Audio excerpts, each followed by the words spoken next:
They ruled England for longer than any dynasty before or since.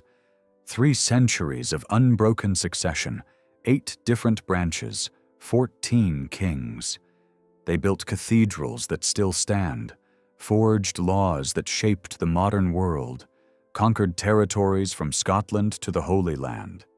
Yet the Plantagenets are remembered less for what they built than for how they destroyed themselves.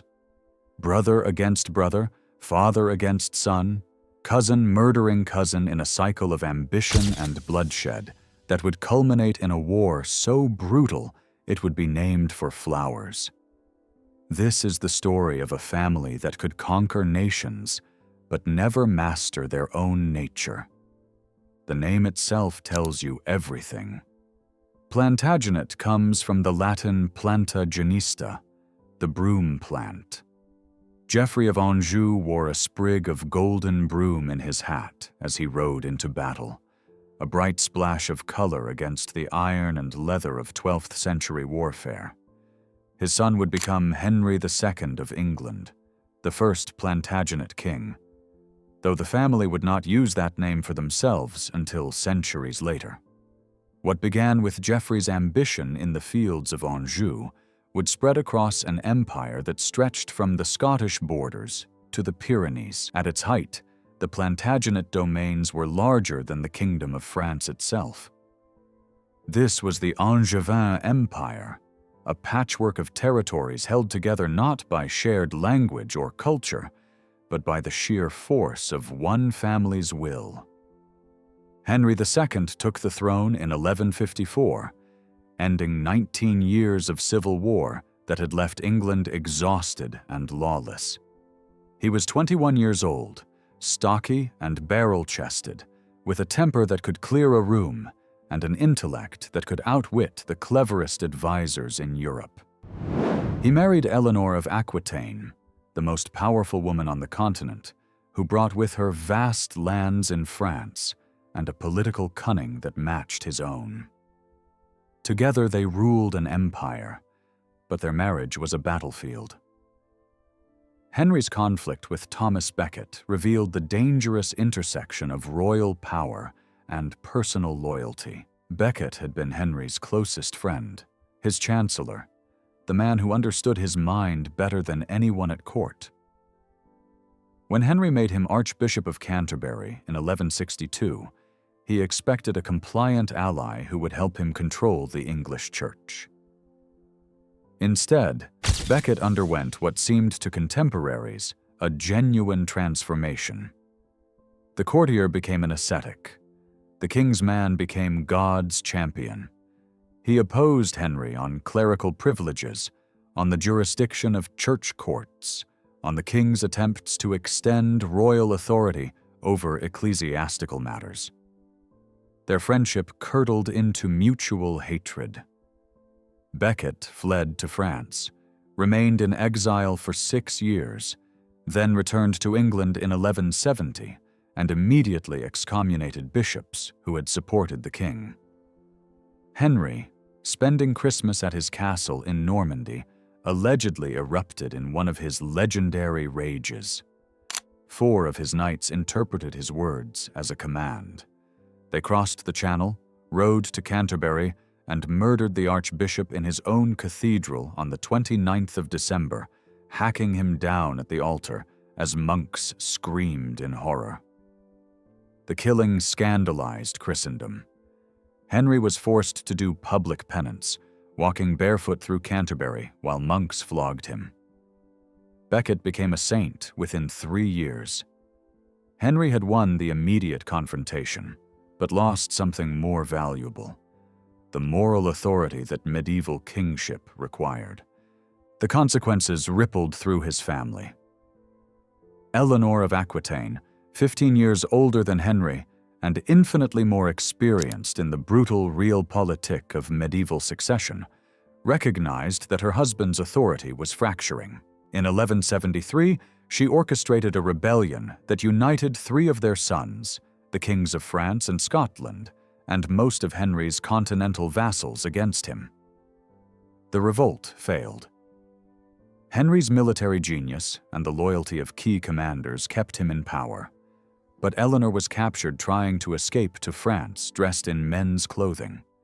Henry imprisoned her for the next 16 years.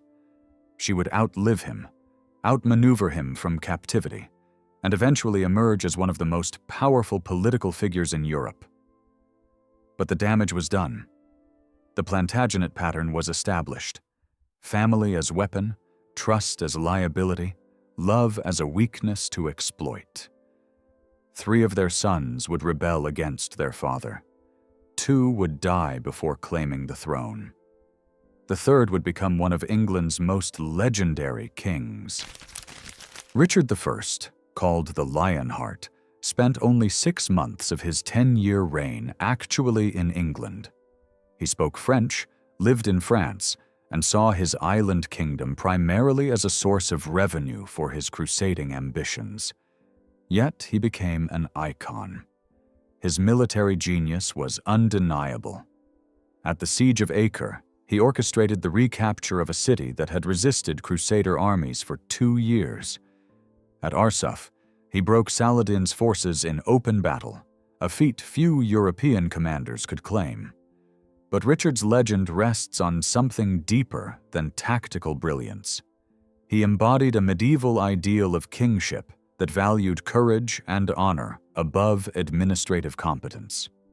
When he was captured returning from the Holy Land and held for ransom by the Holy Roman Emperor, England bankrupted itself to bring him home. The ransom demanded was 150,000 marks, roughly 3 times the annual revenue of the English crown. Churches melted down their silver. Monasteries contributed their treasures. Every landowner paid a tax of 25% of their annual income. The collection effort took over a year and nearly destroyed the kingdom's economy, yet it succeeded. Richard returned in 1194 and spent the remaining 5 years of his life fighting to reclaim territories in France that his brother John had lost during his absence. He died in 1199 from an infected crossbow wound, besieging a minor castle over a dispute about buried treasure. He was 41 years old. His last act was to forgive the crossbowman who shot him and order the man be given gold and set free. His mercenary captain had the man flayed alive after Richard died. His brother John inherited a crumbling empire and a reputation for treachery that he had earned through years of plotting against both Richard and their father. History has not been kind to John Plantagenet. He lost Normandy, Anjou, and most of the French territories his father had spent a lifetime securing.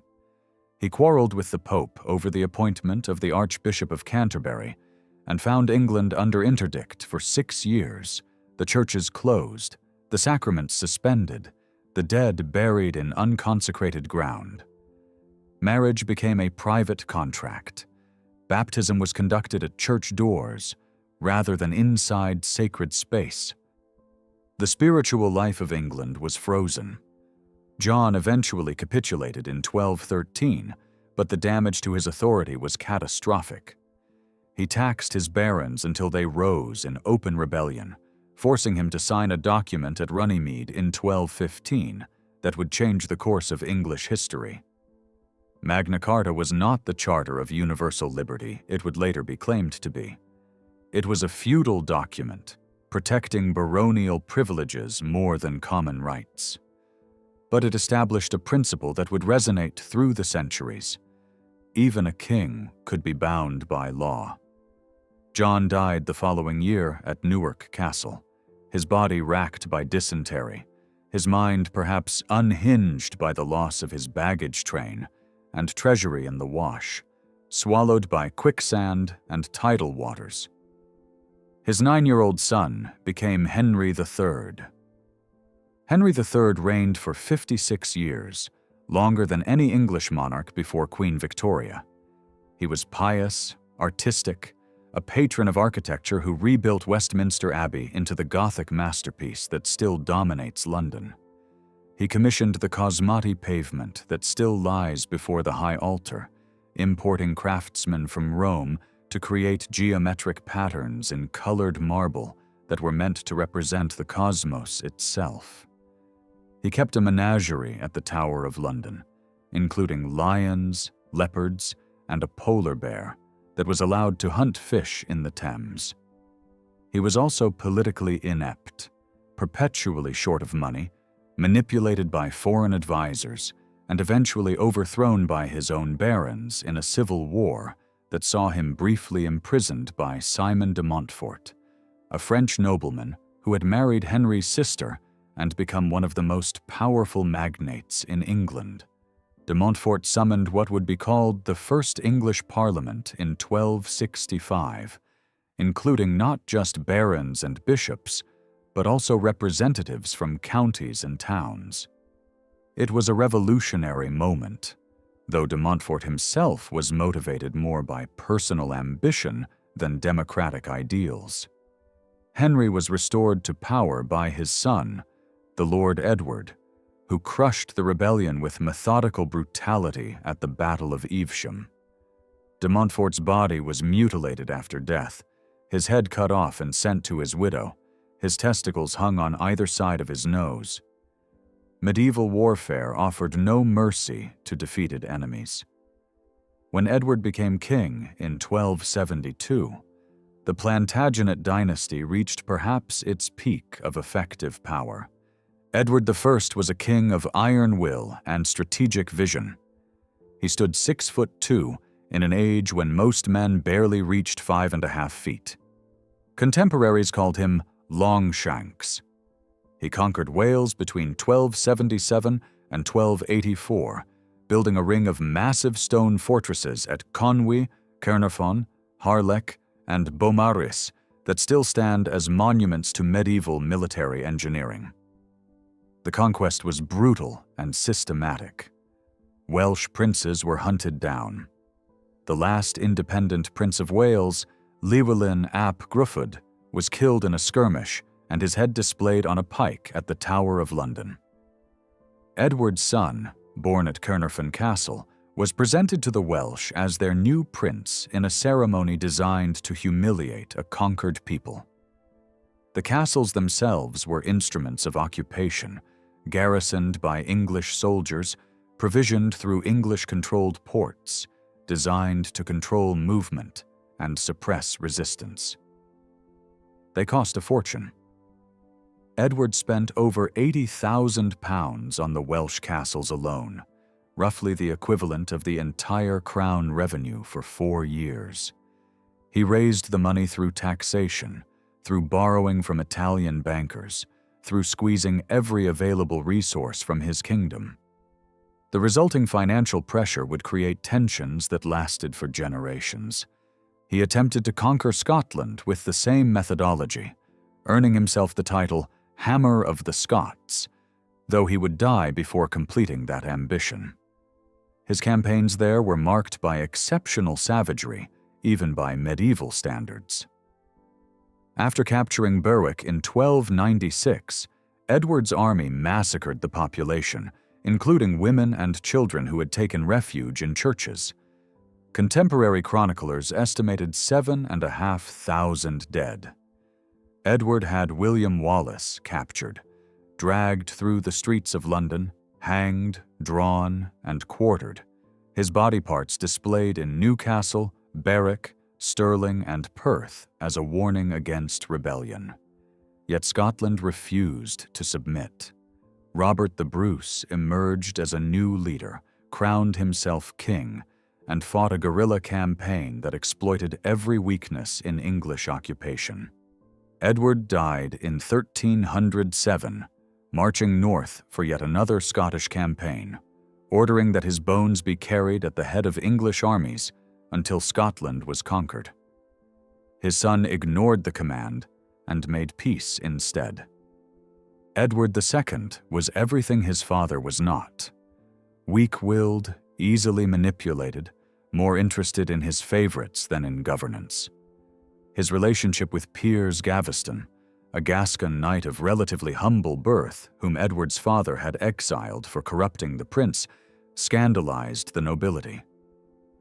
Edward recalled Gaveston immediately upon taking the throne, lavished him with titles and lands, and seemed to contemporaries to be completely under his influence. Whether their relationship was sexual remains debated by historians. What is certain is that the English barons found it intolerable. They forced Gaveston into exile twice. Each time Edward brought him back. Finally, in 1312, a group of earls captured Gaveston and executed him without trial, running him through with a sword on Blacklow Hill. Edward grieved, but did nothing effective to punish the killers. He then fell under the influence of Hugh Despenser the Younger and his father, whose greed and corruption alienated what remained of his support. The Despensers accumulated land through dubious legal maneuvers, intimidated their rivals, and enriched themselves at the expense of nearly every major noble family in England.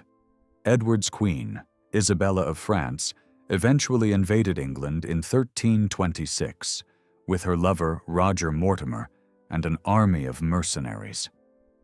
Edward's support collapsed without a battle. He was captured, forced to abdicate in favor of his teenage son, and imprisoned in Berkeley Castle. He died there in September 1327. The official cause was given as natural illness, but few contemporaries believed it. Accounts circulated of murder by red-hot poker, a method that would leave no external marks. Other stories claimed he was suffocated. Some whispered he had escaped and lived out his days as a hermit in Italy. The truth died with those who were there. Edward III took power at 15 after his mother and Mortimer had ruled as regents for 3 years. In 1330, he staged a coup, having Mortimer arrested in Nottingham Castle and dragged before Parliament to face charges of usurping royal authority and murdering the former king. Mortimer was hanged at Tyburn. Isabella was pensioned off to Castle Rising in Norfolk, comfortable but politically neutered. Edward would reign for 50 years, transforming England into a military powerhouse feared across Europe. He claimed the throne of France through his mother Isabella, daughter of Philip IV, igniting a conflict that would burn for over a century. His claim was legally dubious. The French had established that the crown could not pass through the female line. But Edward needed a cause to unify his nobility and a target for their martial ambitions. France provided both. The 100 Years' War began with devastating English victories at Crécy in 1346 and Poitiers in 1356, where English longbowmen proved that massed archery could destroy armored cavalry. At Poitiers, King Jean II of France was captured along with his youngest son and much of the French nobility. The ransoms bankrupted France and enriched England. Edward created the Order of the Garter, Europe's most prestigious chivalric order, based on Arthurian legend. His court became the model for late medieval kingship, glorious, expensive, steeped in ceremony. But his reign ended in shadow. The Black Death struck in 1348, killing perhaps half of England's population. His beloved wife, Philippa, died in 1369. His eldest son, the Black Prince, the greatest warrior of his generation, died in 1376. Edward himself declined into senility. The crown passed to Richard II, grandson of Edward III, a child of 10. He was intelligent, cultured, a patron of the arts. He was also volatile, vindictive, and increasingly convinced of his divine right to absolute power. When peasants rose in revolt in 1381, the 14-year-old Richard diffused the crisis with courage. He then broke every promise and hunted down rebel leaders with systematic cruelty. As he matured, Richard grew more authoritarian. In 1399, while Richard was campaigning in Ireland, his cousin Henry Bolingbroke invaded England. Richard returned to find his support collapsed. He abdicated, was imprisoned in Pontefract Castle, and died there in 1400, probably starved. Henry IV took the throne as a usurper, the first Lancastrian king. He faced rebellions and died exhausted in 1413. His son, Henry V, became the warrior king of legend, victor of Agincourt in 1415. Henry conquered Normandy and became heir to France. Then he died of dysentery in 1422 at 35, leaving a 9-month-old son. Henry VI was pious, gentle, prone to mental breakdowns. Under his rule, England lost every French territory. When Richard, Duke of York, challenged the Lancastrian throne, the Wars of the Roses began. For 30 years, England tore itself apart. Edward IV of York took the throne, lost it, won it back. Henry VI was murdered in the Tower. When Edward died in 1483, his sons disappeared into the Tower, never seen again. Their uncle Richard III took the crown and died 2 years later at Bosworth Field, the last English king to die in battle. The Plantagenet dynasty ended on that battlefield. The family that could not govern itself had somehow shaped the very bones of English governance, law, and identity. Their monuments still stand. Their laws still echo. Their story remains a reminder that power, however vast, cannot survive a family divided against itself.